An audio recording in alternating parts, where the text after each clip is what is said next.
అందరికీ నమస్కారం అండి. నా పేరు టి రమణ. మాది కుర్నూతలండి. నేను అన్నం తినలేక కానీ నా రోగం నాకు తెలుసుకోలేక నేను సంవత్సరం మంచంలో పడి ఉన్నానండి. కానీ అన్నం తినేదాన్ని కాదు. వాంతి అయిపోయేది. మంచినీళ్ళు తాగినా వాంతి అయిపోయేది.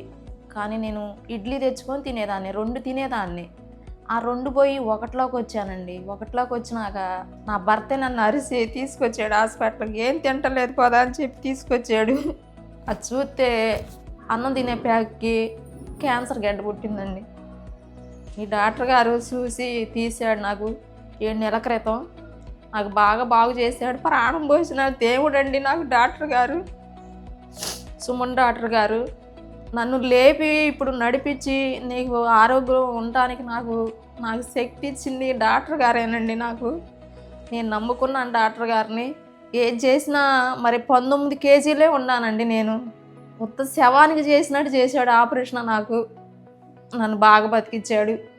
నేను మరి చెయ్యాలా చేయకూడదా మరి 19 కేజీలే ఉందని కాడ వెనకాడకుండా కాడ నాకు ప్రాణం పోసి లేపాడు దేవుడు నాకు. అదండి నా సమస్య అది. ఇప్పుడు నేను 35 కేజీలు ఉన్నానండి చేసినాక. అది మీ అందరికీ నమస్కారం అండి. బాగా చూస్తున్నారు హాస్పిటల్లో. సార్ బాగా చూస్తున్నాడు సుమన్ సారు. అదండి నమస్కారం అండి.